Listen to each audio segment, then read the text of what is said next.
Assalamualaikum warahmatullahi wabarakatuh.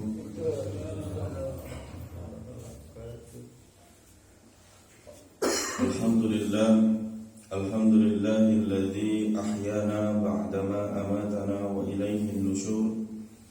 Wa ashhadu an la ilaha illallah wahdahu la syarika lah wa anna Muhammadan abduhu wa rasuluhu la nabiyya wa la rasula ba'dahu.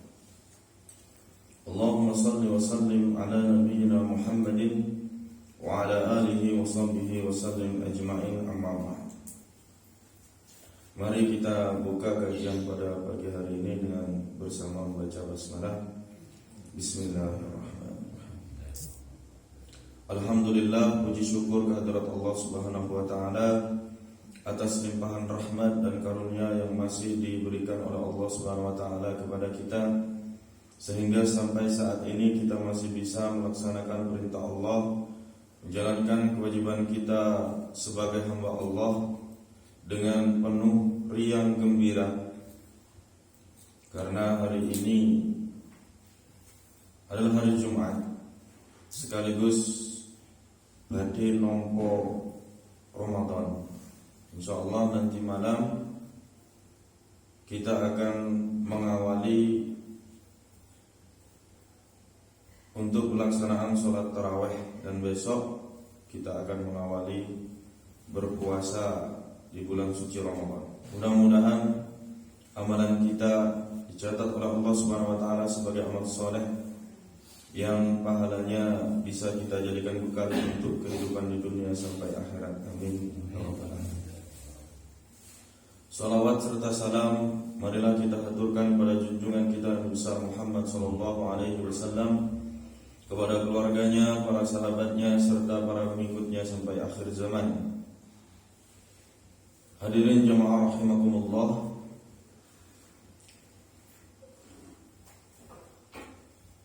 kita akan melanjutkan kajian kitab Al-Ibris,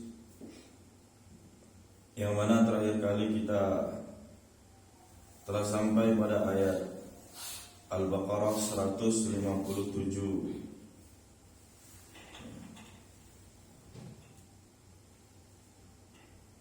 yakni ayat yang tadi saya bacakan ketika rakaat pertama,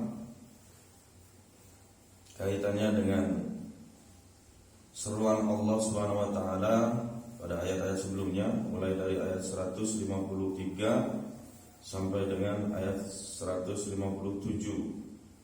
Seruan Allah Subhanahu wa taala kepada kita supaya senantiasa meminta pertolongan kepada Allah dengan sabar dan sholat.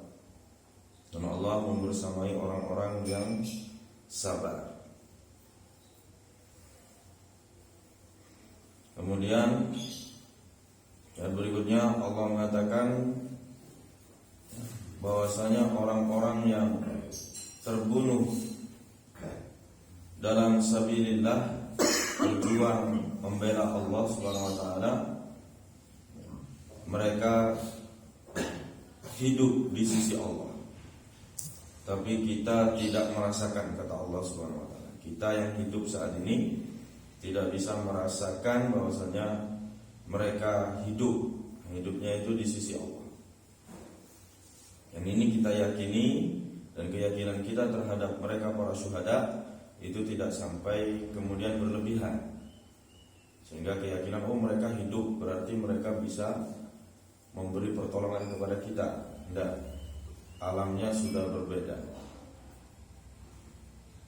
Yang mampu memberikan pertolongan kepada kita hanya Allah Subhanahu wa taala. Kemudian dilanjutkan dengan kepastian dari Allah Subhanahu wa taala bahwasanya setiap kita itu akan ditimpa dengan musibah,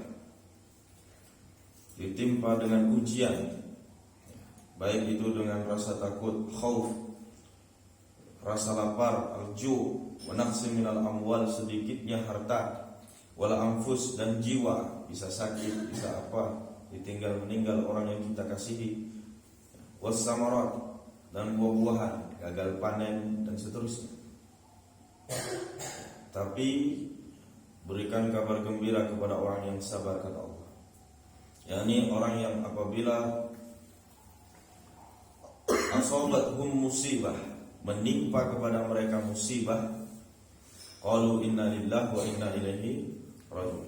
Mereka mengatakan dan sudah terpatri dalam jiwa mereka bahwasanya kami milik Allah dan akan kembali kepada Allah. Dan ini sejatinya hidup, bahwasanya kita itu minallah dan pasti ilallah, dari Allah dan akan kembali kepada Allah. Ya, hakikat hidup kita itu inna lillahi wa inna ilaihi raji'un. Harus kita sadari itu. Nah, kemudian ditutup ayat itu dengan ulaika alaihim shalawatun mir rabbihim wa rahmah. Orang yang demikian itulah yang kata Allah akan mendapatkan shalawat, ujian keselamatan dari Allah Subhanahu wa taala, dari Tuhan mereka, dan kasih sayangnya. Wa ulaika humul muhtadun, dan mereka itulah yang akan senantiasa mendapatkan petunjuknya Allah.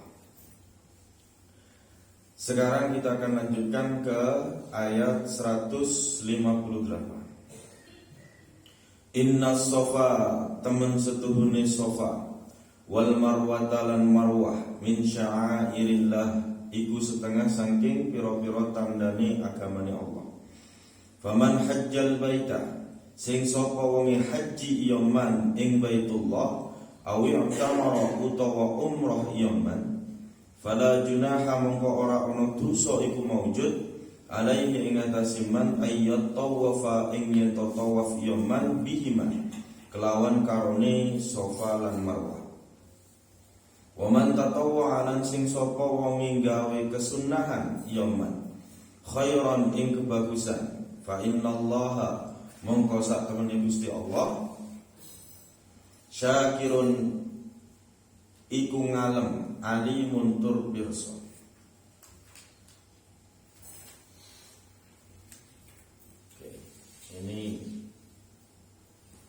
Ini Allah hendak menegaskan bahwasanya Safa dan Marwah itu termasuk di antara syiar-syiarnya Allah, tanda kekuasaan Allah.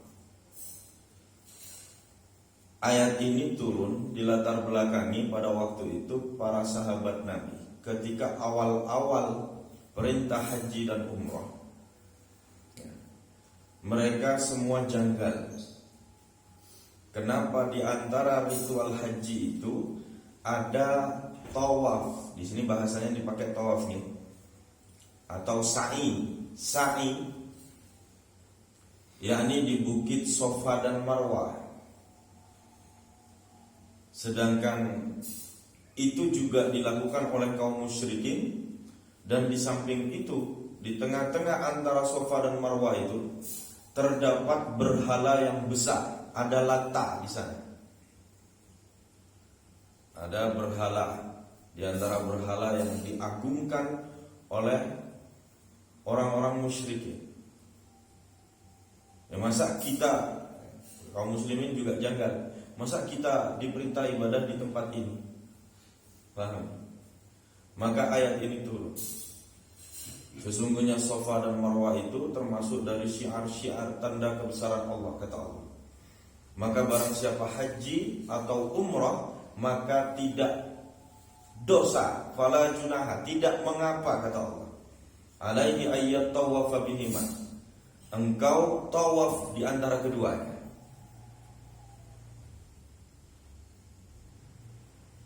Paham? Jadi dari sini kemudian para ulama, ya, misalnya dalam kitab Syajaratul Ma'arif, ya, Syekh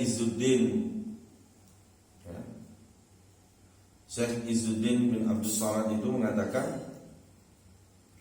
beliau kemudian membuat judul dalam kitabnya Syajaratul Ma'arif itu,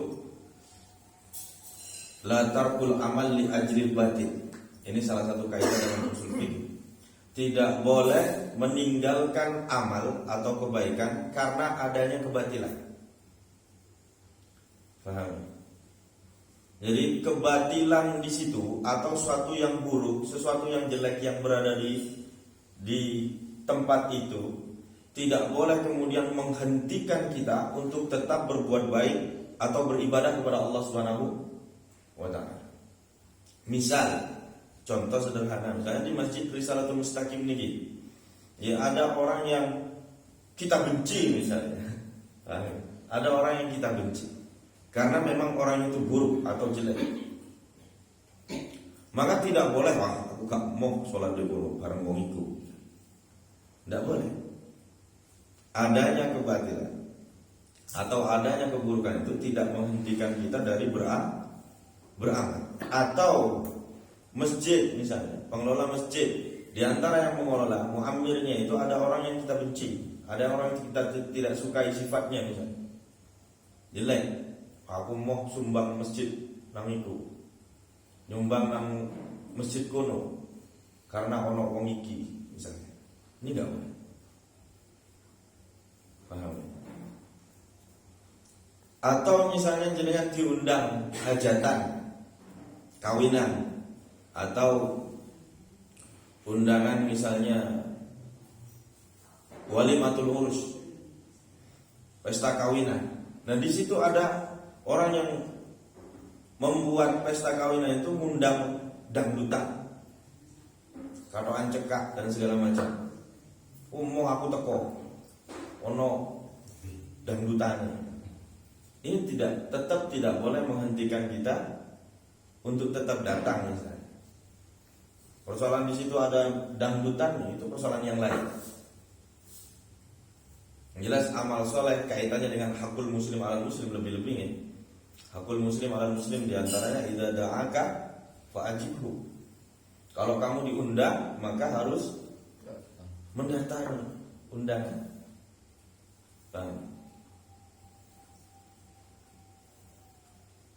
Nah, persoalan di situ ada kemungkaran, itu persoalan lain. Yang jelas tidak boleh kita meninggalkan amal karena adanya kebatilan. Jadi ceritanya begitu. Jadi sehingga niku kaum muslimin itu janggal. Saya mau masa kita ini diperintah ibadah di situ, lalu di situ ada Lata, ada berhalanya orang-orang musyrik. Masa kita ibadah di situ? Allah ingin menegaskan bahwasanya ibadahmu itu bukan untuk Lata itu. Jadi jangan khawatir. Artinya apa? Ibadah haji dan umrah, termasuk di dalamnya sa'i antara Safa Marwah itu, ya. Kalau kita niatnya untuk Allah, maka tidak peduli meskipun di situ ada kemungkaran, ada berhala yang besar. Nah ini kemudian jadi, ya,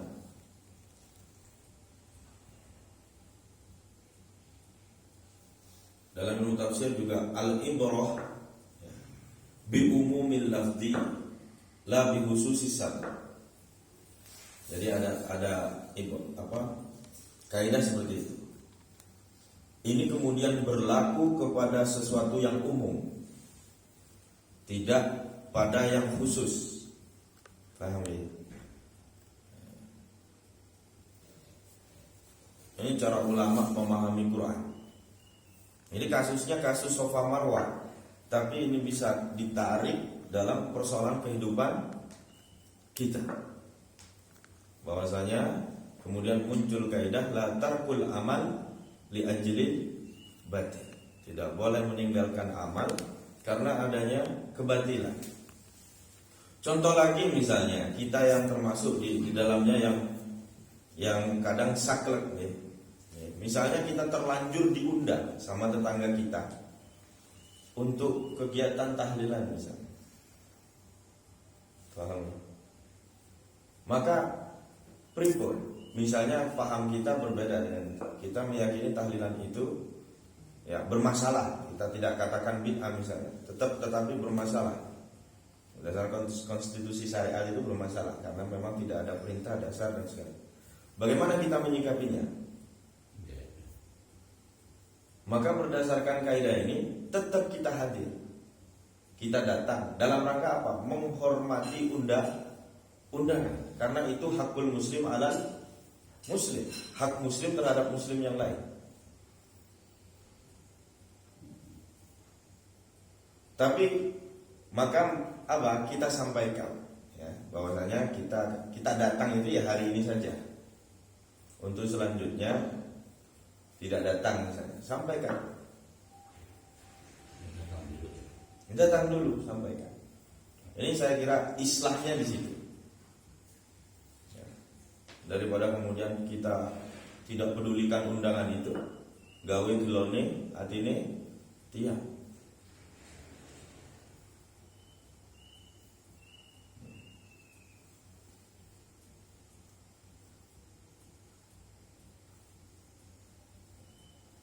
Sikap saya termasuk diantaranya ketika mendapatkan undangan. Biasanya kan undangannya yang kertas nih. Selama undangan itu nyampe, ya datang. Tapi guys, sekali mawon. Kemudian sampaikan untuk besok dan seterusnya. Mohon maaf, saya tidak bisa hadir.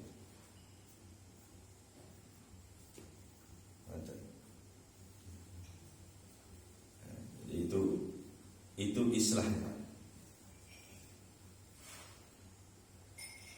Jadi ini berlaku umum, sehingga dalam kehidupan kita itu senantiasa dinaungi oleh Quran, pemahaman terhadap Al-Quran, nggak sembarangan.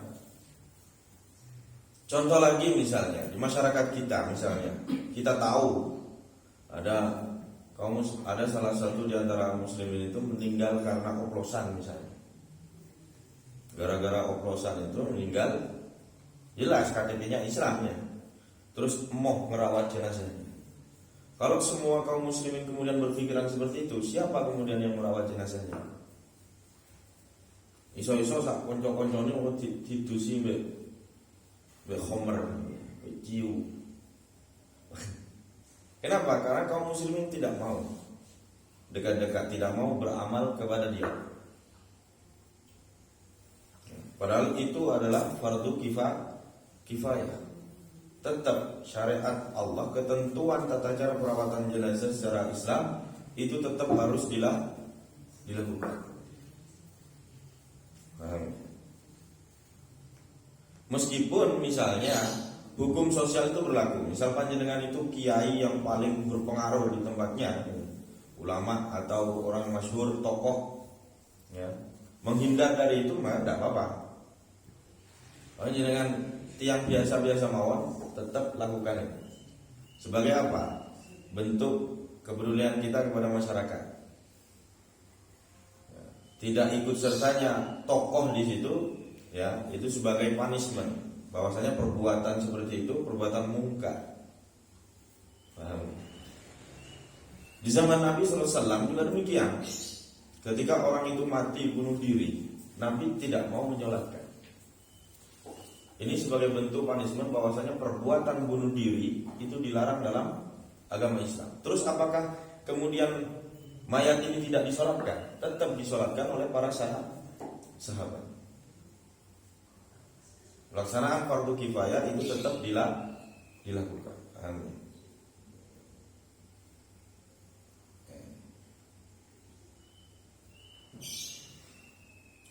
Jadi ini ayat yang menjelaskan sebenarnya kaitannya dengan Safa Marwah, tapi berimplikasi pada kehidupan sehari-hari.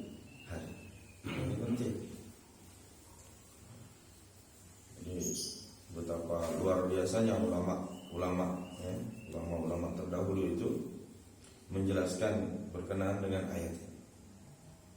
Sehingga dalam kehidupan kita sehari-hari itu senantiasa dinaungi pemahaman terhadap Quran.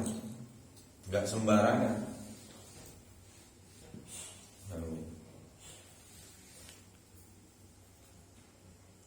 Jadi ada.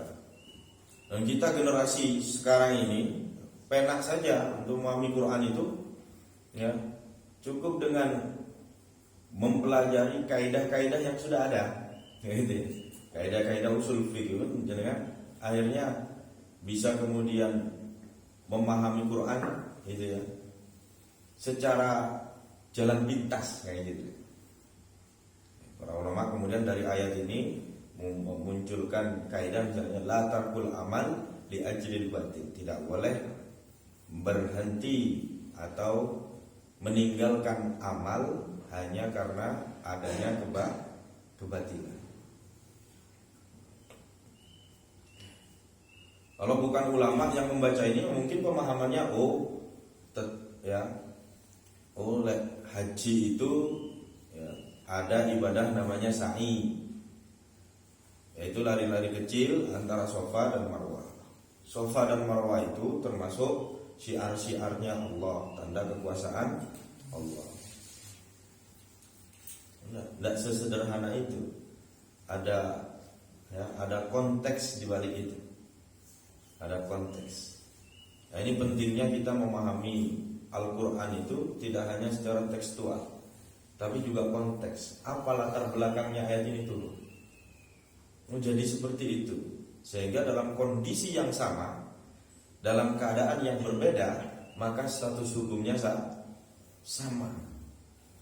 Kalau konteks zaman sahabat dulu kaitannya dengan ibadah sa'i dalam pelaksanaan ibadah haji dan umroh, yakni di lari-lari kecil di bukit Safa dan Marwah, mereka janggal karena ada kemungkaran di situ, ada berhala besar di situ yang masih belum dihancurkan. Ya, maka konteks zaman sekarang bisa berubah pada hal yang lain.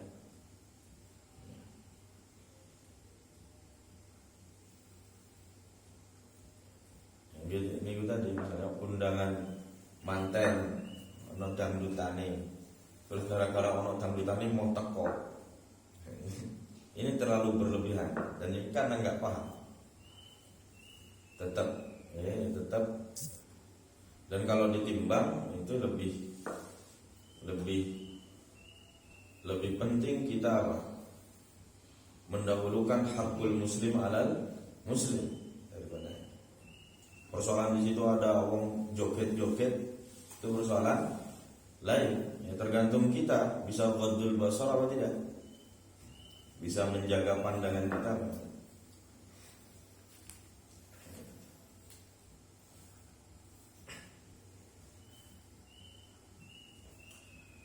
Innal ladzina astuhni wong akeh yaktumuna kang padha nyimitaken ya alladzina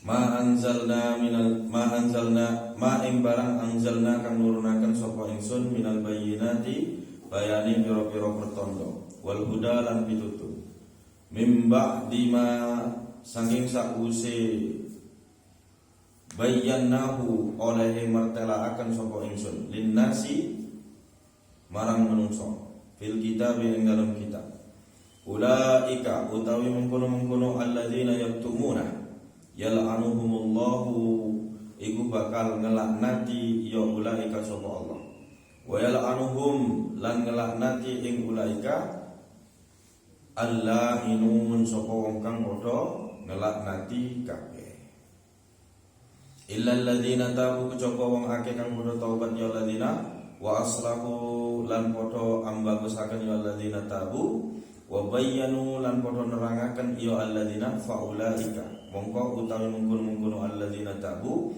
atubu alaihim iku paring pangapura sapa ingsun ing atase ulaika wa ana hale utawi ingsun at-tawwabu iku zat kang akeh ngapurane ar-rahimu tur kang akeh welasi. Ini sesungguhnya orang-orang yang menyembunyikan apa-apa yang telah kami turunkan kata Allah dari penjelasan-penjelasan, keterangan-keterangan akan benarnya ajaran Nabi Muhammad dan petunjuk-petunjuk tentang kenabian Muhammad. Ya, setelah Allah terangkan kepada manusia di dalam kitab-kitab mereka, maka mereka itu yang menutupi kebenaran ini akan dilaknat oleh Allah Subhanahu wa taala dan juga dilaknat oleh para malaikat disebutkan. Allahinun di sini para ulama tafsir menyebutkan yaitu malaikat. Ya, para pelaknat di antara semua melaknat, semua melaknat. Kecuali yang bertobat dan kemudian memperbaiki keburukannya dan kemudian menjelaskan, maka mereka ini yang bertobat seperti itu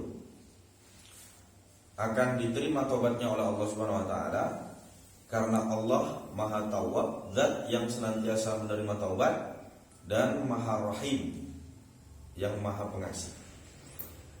Jadi ini sebenarnya ayat ini diturunkan oleh Allah Subhanahu wa taala untuk mencela orang-orang Yahudi zaman Nabi SAW yang menutup-nutupi kebenaran tentang kenabian Rasul Shallallahu Alaihi Wasallam, yang sebenarnya Allah sudah terangkan secara gamblang di dalam kitab-kitab terdahulu, dan kebenaran tentang syariat-syariat agama Islam. Nah, barang siapa yang menutupi kebenaran ini, seperti itu, maka dilaknat oleh Allah dan akan dilaknat oleh para pelaknat, kata Allah. Dan ini bisa ditarik kepada kondisi dan zaman saat ini. Siapapun yang menyembunyikan kebenaran, ilmu yang datangnya dari Allah Subhanahu wa taala atau kebenaran apapun yang lain, ditutup-tutupi karena kepentingan apapun, entah itu kepentingan politik, entah itu kepentingan pribadi atau kepentingan golongan, maka terlaknat di sisi Allah Subhanahu wa taala. Dan cara taubatnya tidak sederhana. Kata Allah, illal ladzina tabu wa aslahu wa bayyanu. Orang yang menutup-nutupi kebenaran itu, taubatnya itu pertama taubat kepada Allah, memperbaiki perbuatannya, tidak mengulangi menutup-nutupi kebenaran, wa bayyanu, dan menjelaskan apa yang pernah dia tutup-tutupi. Itu cara taubatnya orang yang menutup-nutupi kebenaran.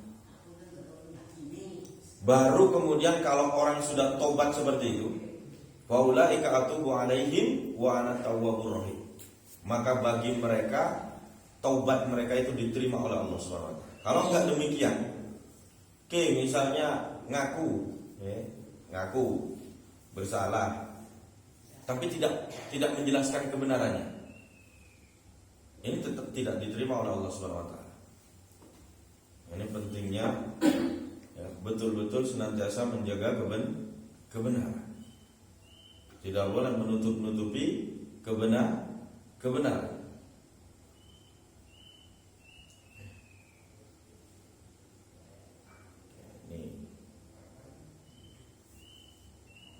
Ini ayat ini penting, ayat ini penting. Karena zaman sekarang yang serba hoax, paham ya? Untuk mengadu domba sesama kaum muslimin, itu mengadu domba sesama bangsa, kemudian disebar berita-berita hoax misalnya. Ini bahaya sekali. Berita-berita pemecah belah dan seterusnya. Adu domba. Ini kalau nggak bertobat, dan tobatnya itu ya tobat sebagaimana ketentuan Allah Subhanahu wa taala, yakni tobat, mohon ampun kepada Allah, memperbaiki perbuatannya dan menjelaskan apa yang kemudian ia tutup-tutupi. Ini taubatnya orang yang menutupi kebenaran.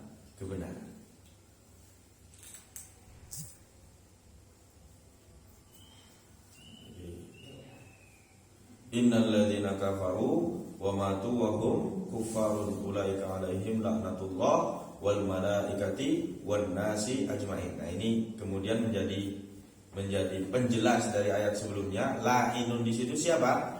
Yaitu para malaikat dan seluruh manusia yang ada. Sebelumnya orang-orang kafir, wa matu, dan mati, mati dalam keadaan kufar. Orang-orang yang menutupi kebenaran, orang-orang Yahudi itu, orang-orang kafir, kata Allah, kemudian mati dalam keadaan kufar, dalam keadaan menutupi kebenaran itu, mereka itu mendapatkan laknatnya Allah, laknatnya para malaikat, dan laknatnya seluruh manusia. Khalidina fiha la yukhaffafu anhum al'adzab wa lahum yunzarun. Wa ilahukum lahu wahid la ilaha illa huwar rahmanur rahim. Yang kekal di dalamnya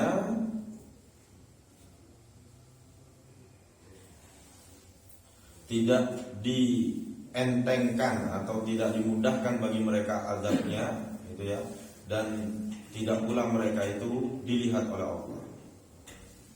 Wa ilahukum ilahu wahid, dan Tuhan kamu semua adalah Tuhan yang sama, Tuhan yang Maha Esa. La ilaha illa huwa, tidak ada sesembahan yang patut untuk disembah kecuali Dia. Ar-Rahmanu, yang senantiasa memberi, ar-rahimu, dan welas asih. Inilah penutup dari ayat ini, mudah-mudahan jadi tambahan ilmu yang bermanfaat. Jadi inti dari pembahasan kita ini yang pertama kaitannya dengan kaidah la tarkul amal li ajlil batil. Tidak boleh menghentikan berbuat amal karena adanya kebatilan. Tetap kebaikan harus maju terus. Nah, ibaratnya gitu. Tidak peduli ada yang di situ ada penggembos, ada orang yang buruk, orang mencela, ada keburukan di situ. Ya, tetap harus beramal. Kemudian yang kedua, orang yang senantiasa menutup-nutupi kebenaran itu hukumannya adalah dilaknat Allah, dilaknat para malaikat, dan dilaknat seluruh manusia, kata Allah.